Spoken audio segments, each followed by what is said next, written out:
دفعه بیشتر کنیم چی؟ معرفی کنید خود را. بابای نظامدین اساملینویچ دیرکتر مرکز نظارت دولتی سنتری اپیدمیولوژی ناحیه خراسان.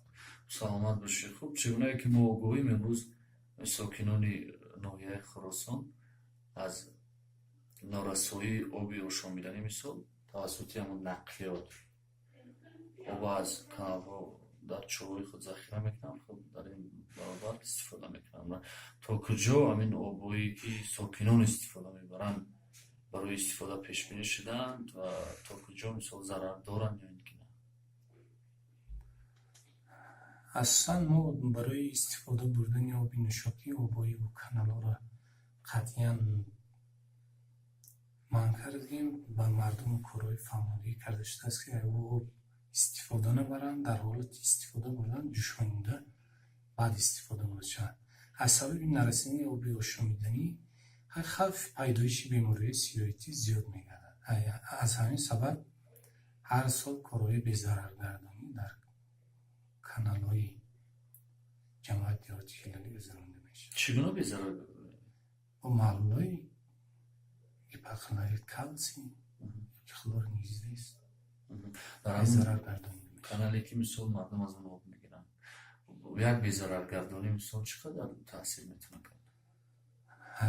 3-4 روز. 3-4 در اون یک سال چند مرتبه میگذرونه؟ 2 مرتبه 3 مرتبه گذرانده میشه و از سبب قسمت اهالی همه آب استفاده بردن ما باز چارابینی های بیکرمگردانی در اهالی گذراندیم. در سال 2017 2 مرتبه، در سال 2018 1 مرتبه چارابینی بیکرمگردانی گذراندیم که با کودکای 5 ساله تا 14 ساله حبی البندازول تقسیمات کردن داده شد. خب تا جایی که ما گوییم سال گذشته شما وظیفه‌دار بودید که خلاصه خودتان در مورد همین ضرر آبها با حکومت ناحیه پیشنهاد کنید. چی خلاصه بود؟ خلاصه از سبب همین مردم ناحیه با آب آشامیدنی تامین نبودن ما خلاصه خودمون به حکومت ناحیه روان کردیم. بعد از طرف حکومت ناحیه با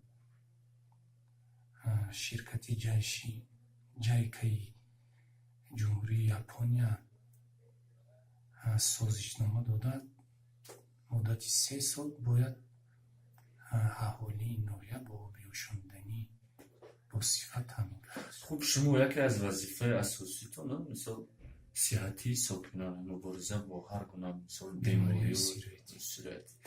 من در همین مورد آب نوشابه شما از کار خودتان قناعتمند هستید؟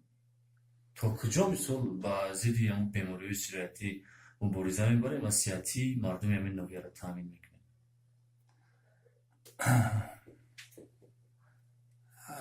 راست دیگه با سبب ناحیه خراسان آسیب پذیر ناحیه به قید گرفته شده است. از سبب یکی از سبباش همین نرسیدن آب آشامیدنی. در حقیقت وقتی که آب آشامیدنی که تامین نباشه اهالی یگان دکتری سانیتری کار خودش قناعتمند نیست. همین چند ساله که مثلا همین نرسیدن آب آشامیدنی به چشم میرسد، خروج همون بیماری هایی که گذرانده از قبیل دامنه همین چیزا به قید گرفته شدن در ناحیه از سبب همین کارهای پروفیلاکتیکی گذراندن یگان بیماری دامنه در ناحیه خراسان به قید گرفته نشده است. بیماری شدید معده روده به قید گرفته شده است. سری وقت کارهای فرماندهی تقریبا خب بعد همین استفاده آب‌های غیر سانیتری با چی گونه بیماری را مثال افزایش داد؟ اساس همین بیماری شدید معده روده، بیماری‌هایی که با واسطه گلمنتو کیرم یعنی که در درون همه آب‌ها پارازیت‌های معده است که ба бемории паразитӣ оварда мерасонад. ҳамин давоми солҳо аз ҳамин об ягон нафар муроҷиат накардааст ки мисол аз об махсусан бемор шуда аслан бошад? аҳолии ноҳия бо ҳавзо таъминан қарибки ҳар як хонада ҳавзҳо ҳастай. аз ҳамон ҳавзое ки бо оби борон дар фасли зимистон гирифта мешавад истифода мебаранд. фасли тобистон чӣ кор мекунад? дар фасли тобистон ӯ ҳавзое ҳастад ки ҳаҷми ҳавзо калона муддати як сол қарибки ба худи ҳамон оила мерасад. ҳамаи сокинон аз ҳавз хеле ҳавз надоранд. қарибки ҳамаш доранд.